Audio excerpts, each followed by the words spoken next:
Do you want to play crunch and drives like this? Well, check out how in this video. We're going to be splitting this video into 3 different sections and watch to the very end to see a full breakdown. Section number 1, we're going to be focusing on the swing. We're going to go through all parts of the swing with a couple of drills to really help you get through it. A couple of important things with the swing is to make sure that the hands go nice and back in the swing, with the top hand leading the swing back, coming nice and down through, keeping that nice figure 9 shape throughout the entire swing, into contact below your eyes at the apex of your swing, and following through the line with an extension there as well to make sure that we get a full swing. The bigger the swing, the more power we have.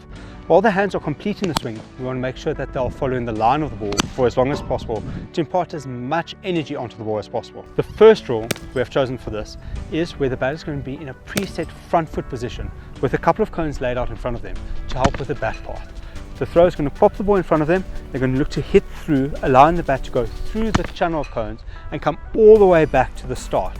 Doing this until it's comfortable, making sure that it's a nice, big, controlled swing with no stutters through the swing itself. What do the cones do to you? A bit more hard. Moving forward to challenge ourselves a bit more, we're now going to add a step into it. Everything remains the same, except now that the batter has to line the step and the swing together to try and get comfortable with that. To challenge ourselves a bit more, we'll now move on to some underarm throws. We're going to do the same thing but set up channels on the pitch through which we want to hit. The thrower is first going to decide to throw nice and straight, but it's going to step into it and look to hit through that channel as long as they can, keeping the hands pointing there. If you slightly miss the channel, that's fine. Keep trying to work the bat in the line for as long as possible.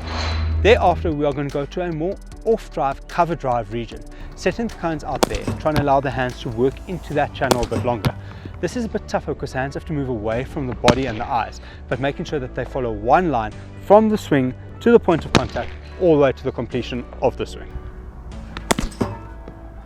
For the second section, we're going to be focusing on the upper body movement through the shots. For the upper body, we want to really make sure that we get our weight transfer into the ball and that our head and eyes are in the best position possible to play the ball.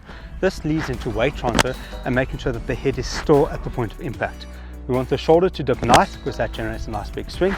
We want the head and eyes to remain still so we can track the ball all the way onto our bat and really hit through that contact point. First up, we're going to start with a nice weight transfer drill. What you want to do is the popper is going to throw it slightly in front of the batter. From here, in this position, sitting on the back foot, they're going to put the toes down, bend the front knee, allowing the head to really over-exaggerate going past the toes and then hitting through that line, making sure that we've linked up everything from the swing through into this as well.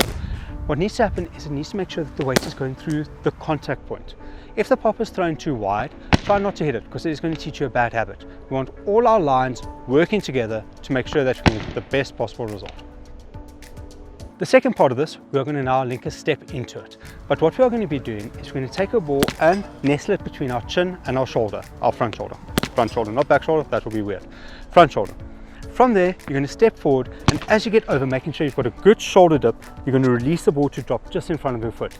From this position, you're going to swing nice and back and hit through, following the line of the ball for as long as possible. Trying to stay in that position with your head down, because this is going to make sure that all our energy is going through the contact point and making sure that the upper half of our body is in the best possible position to give us the best possible result. Part number 3, we're now going to be looking at the lower body. This is the part of the body that helps with movement to the ball, making sure that we get to the ball and trying to keep our body in the best possible position from which to play it. This makes sure that we don't move too far or too little, and also make sure that we've got a stable base from which to hit, because a stable base is going to help us generate more power. A couple of drills we have chosen for this is the first drill. We're going to set up a cone in line with the back foot that the back foot always has to point to.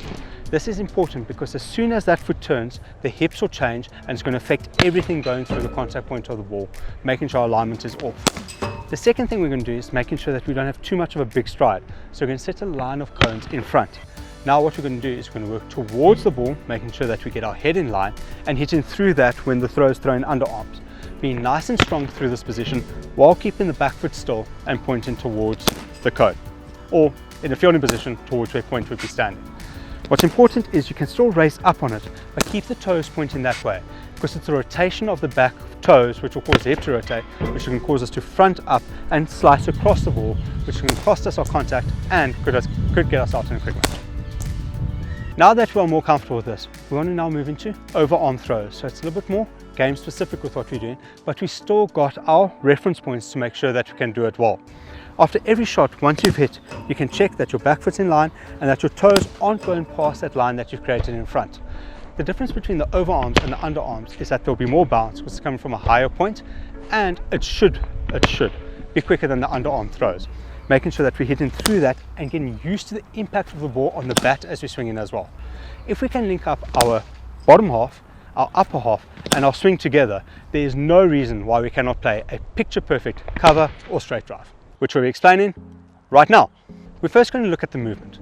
The movement is important because movement gets our eyes into line, but also makes sure that we get some momentum into the contact point. Once you've got the movement down, we're now going to focus on making sure that we've got a good shoulder dip and head transfer into the contact point.